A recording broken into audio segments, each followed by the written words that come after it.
I bring to you guys news which will be surprising to you and you won't even believe it. Could you imagine that some southeast are planning against Nnamdi Kanu's release? Ahaneze says 3 southeast governors working against Nnamdi Kanu's release. 3 southeast governors, the same east that Nnamdi Kanu is struggling for and fighting for. You could imagine those people coming out to actually sabotage him and fight against his release. Tell me why, if not personal interest. So Ahaneze Ndigbo, the Apex Igbo social cultural organization, has accused 3 southeast governors and some members of the National Assembly from the same region, from the east. So the east are now the people fighting against Nnamdi Kanu's release. The same east Nnamdi Kanu is in prison for. The same east Nnamdi Kanu is going through all this suffering for. The same east Nnamdi Kanu is fighting for to redeem them from the crisis and the heat in Nigeria. Yet some people in the southeast, some leaders in the southeast are planning against his release. That is very sad and very disheartening to even listen to.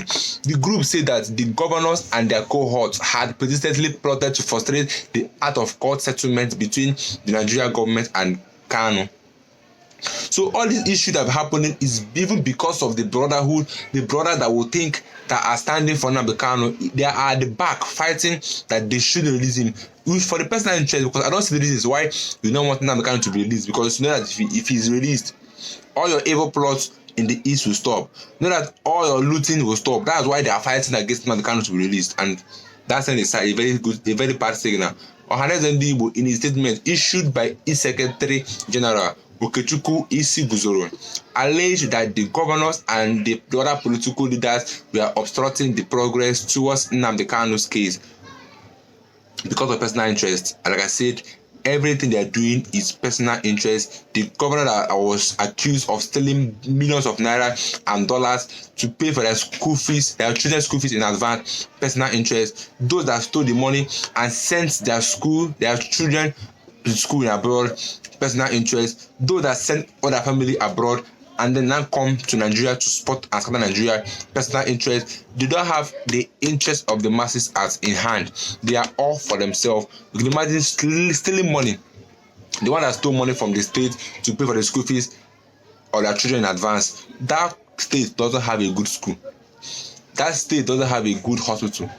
That state doesn't have a good road, but yet you are looting millions of dollars to pay for your children's school fees in advance in a school in Abuja, whereas your state, which are the governor, the schools are not even worthy for your children to go to, but yet you are stealing the amount of money to send your children to school in Abuja and pay in advance. Personal interest, which you all know, there are a lot of personal interest in this country with our leaders, which you all know. So warning those who seek to obstruct Nnamdi Kanu's release to be mindful of the repercussions of their actions.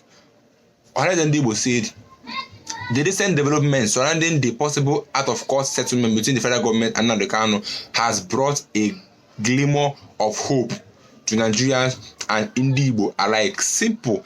We have hope that if Nnamdi Kanu is released, the hope of redemption have come. But you could imagine the people fighting is the leaders of the Southeast, which are meant to be supporting the release of Nnamdi Kanu, are now the one fighting against that personal interest.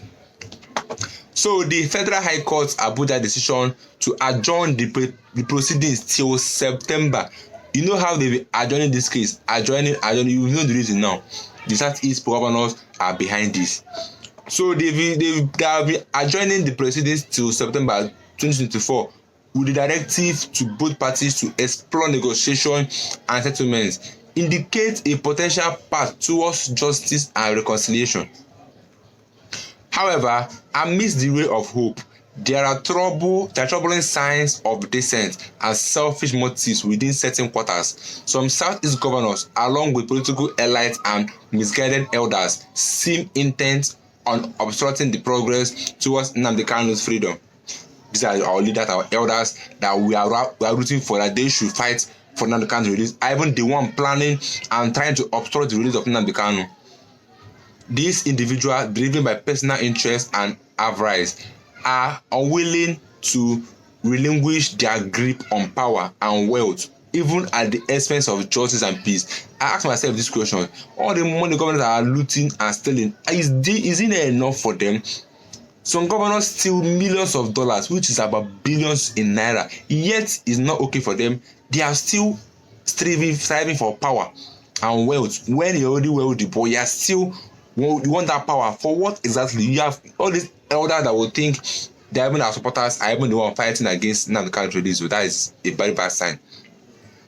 The statement further read, additionally, criminals disguising themselves as Biafra agitators, such as Simon Ekpa and his cohort, continue to perpetrate acts of violence and criminality, further exacerbating the already dire security situation in the southeast. We express our deep concern over the actions of a particular southeast governor who has consistently impeded Nnamdi Kanu's release since May 2022 for selfish political reasons and fear of Kanu's opposition to his government. That's the reason why they're fighting it. They are afraid that if Nnamdi Kanu is released, that it will bring a threat in their political career. It will bring a threat into their power. That's why they're fighting against Nnamdi Kanu to release. They like how they are. They like how the masses are suffering and how they have power over the masses, personal interest and selfish interest at that. So the group said the missed opportunity during former President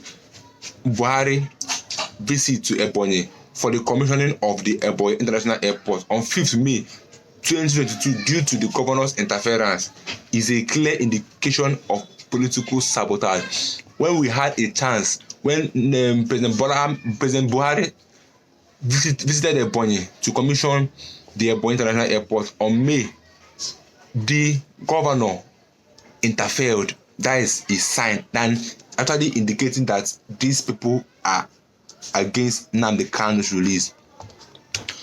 Ahaneze Ndigbo will not stand idly by as these governors continue to undermine the interests of the people for their gains.